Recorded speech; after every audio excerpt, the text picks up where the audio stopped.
right, good morning. Paul did some remodeling on his background right there. It's Wednesday, April 9th. This is the Automotive State of the Union. I'm Kyle Mountsier with co-host Paul Daly, and we're talking about stuff. You got it. Auto repairs, EV ranges, I know. and what the public really thinks about AI. What do they really think about AI? What does the public think about The AI? what? Let us ask this question. What is quote unquote the public? What does that even mean, right? Because everyone's like, yeah, the public over there. I know I'm not a part of that. But it starts with people that don't listen to this show is the first group. Yeah, I think it's public people that generally don't watch that kind of news or content. Right. Yeah. Because That's if they right. did, It's they just would know. whoever's not paying attention to this article right now is the public. They're Right. the uninformed public. The uninformed I public. don't know. Well, right now, you and I get so excited when we get to be in stores, and you're going to join me here in a little bit. And just, man, always when I'm around Beaver Toyota in Cumming, Georgia, like you and I come here usually about once a month. And I was just kicking it with a couple salespeople, and they had an insane month last month.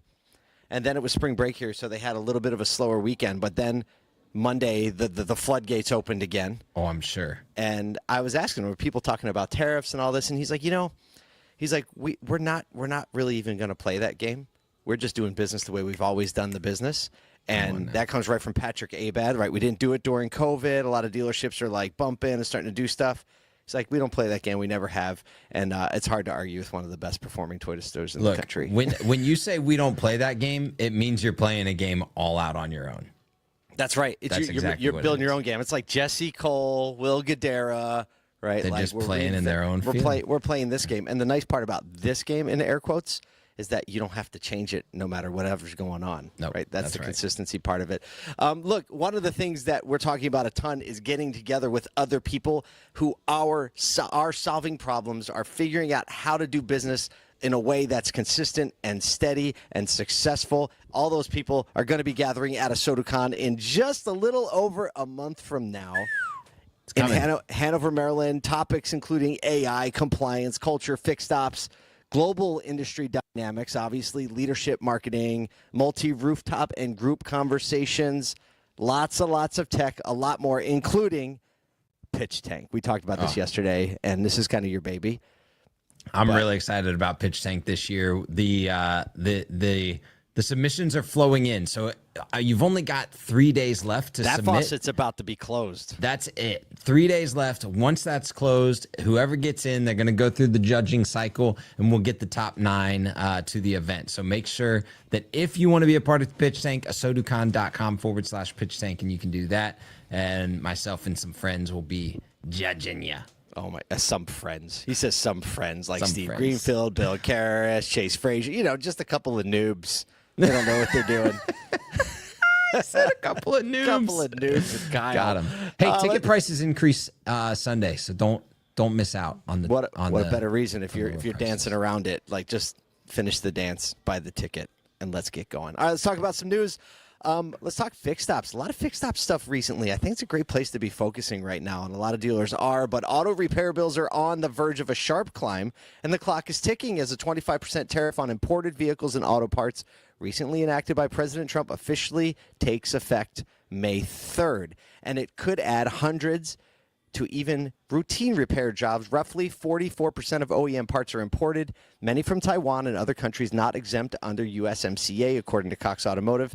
Experts saying a standard brake job could jump $150 to $200 per axle as parts hit with tariffs. They filter through the supply chain. Many shops have just 4 to 6 weeks of parts inventory, and dealerships like LaFontaine Auto are proactively contacting customers who previously declined service. This is really clever, to lock in prices before the May 3rd deadline.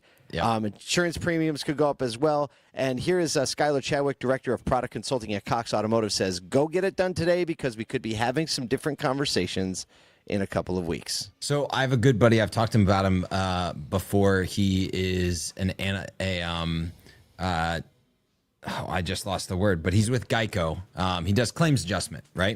Adjusting. He's an adjuster, and they are like hot on the trail of this right now, trying to chase down getting everything done in the in certain think timelines. of that pull forward. Yeah, because like if for some reason they can't get the parts at the prices and they're trying to like manage whether the availability, the adjustments will change over the next 60 to 90 days, because there's already parts supply issues with some manufacturers that they're having to deal with. So this is a great shout. I love what LaFontaine is doing, going back to declined services over the last 3 to 4 months, because by the time that person may be ready to come back in and spend that money, it may be a little too late. Yeah. So, I mean, that's a great way to push forward business, obviously, but also a great customer experience. Like, cheap insurance, as Jim Cook would say, against that, because the customer comes back in for something you quoted them $150, $200, $300, $400 less just 90 days ago. They're not going to be happy. They're going to be thinking that you're probably jerking them around. So there's a way to insure against that. Another dynamic that I just thought of as you were talking about that, I spent, the better part of 15 years in the collision side of the business with my first company, Rim Doctor and Image Auto. I'm thinking about, like, people win, people lose. And if parts are going to be 20, 30% more expensive, it's literally going to be like a little bit of a windfall for collision centers who mark up parts based on a percentage. And I wonder how that's going to get affected. Yeah. Right? I wonder how they're going to if they're going to lock markup margins in. That's going to be one. I'm going to ask Patrick Abad about that, because he's general manager of this collision center here too. Yep. Yeah, I haven't heard about that. I will say, I think, and because manufacturers are so paying attention to right now, you're seeing a bunch of them saying like, hey, we're locking prices. We're not going to move prices for the next 90 days. We're going to see how this all shakes out. Manufacturers have already come out and said that on new vehicle sales.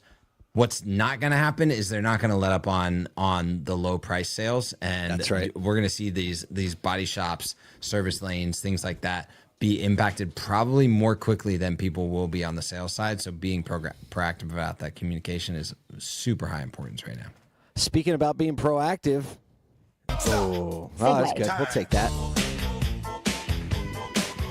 This one's close to my heart. If you're planning a road trip in an electric vehicle, do it in July or August. A new report from Veja X-Weather shows that those are the best months for EV range across the U.S., with average distances peaking at 267 miles. From June to September last year, 2024, average EV range topped at 250 miles in all 48 states. In contrast, January 2025 saw the state fall below the 250-mile median, with North Dakota, no surprise, at the bottom of the list, with an average of 171 miles, which is basically the distance from your house to the post office. Factors like air density, cabin heating, wind, and snow contribute to winter range dips. And here's a quote from X-Weather's Las Lumayo. Snow is worse for rolling resistance than water. It remains on the surface for a longer time. I never even thought of that. Yeah. So just like snow resistance, snow on the surface, snow resistance in oh wow, just maintaining speed. It's interesting. Like, you just haven't seen this type of study come out with, gas powered vehicles and their particular range. I wonder if there is some variance in like hot weather. Does it evaporate? Things like I don't think we see that as much, but it is still funny to see like, these are the good states. These are the good times to travel in these cars. Other than that, it's not going to be so great. Yeah, I don't know what else to say. The funny part about this study is like, I don't think anyone's making their decision. You know what? If we were going to go in August, but we better do July. I know, right? Well, if you're going to rent one, you want to see what it's like. Maybe that's when you do it. I honestly think you're not going to notice that much. Yeah. Speaking of not noticing. Good one. That's good. This is a good one. Most of the world doesn't even notice that AI exists. A sweeping new Pew survey highlights a major disconnect between, quote, AI experts and the general public. While most experts see AI as a personal and societal benefit, the average American is more worried than excited, and trust is in short supply. 76% of AI experts believe that AI will benefit them personally, while just 24% of the public feels the same. Only 11% of Americans are more excited than concerned about daily AI use. 51% are more concerned than excited. 83% of Americans say AI won't make them more productive, and 94% say it won't make them happier. This was in response to this article. We dropped it in GPT, and GPT wrote back and said this. You ready? said the gap between how experts and everyday people view AI isn't just about knowledge, it's about experience. I can process data and generate insights, but I don't live in a world where AI decisions impact my job, privacy, or sense of urgency. That's why human perspectives, especially diverse ones, matter so much in shaping the future of this tech. Oh, that was very nice, AI. Whoever wrote that Thank into you. the algorithm for GPT has got it nailed. Very, very nice. Look, I think this is just typically like all new technologies. The first lizard brain reaction is going to go to fear. Oh my gosh, bad's going to happen. And I think this is very clearly and obviously a matter of experience. I have not shown anyone simple AI tools like ChatGPT. I have not shown anyone that tool without them spitting out 2 or 3 things that they wanted to deploy it on. Not one. And I'll just personally saying, like, we've been using AI for a long time. A lot of our peers and friends use AI because we run with that kind of pack. And everyone that does realizes that this frees you up to make faster progress, to actually get a lot of the ideas and thinking out of your head faster. And I mean, I used everything from cooking to behavioral diagnoses to writing social media posts to I actually diagnosed this morning. I diagnosed my dishwasher leak successfully. That's unbelievable. No, I actually used it to repair my dryer like a couple weeks ago. So, Done. yeah. Wild. Yeah. Literally, I mean, it's all about experience. It's all about use, understanding it, utilizing it.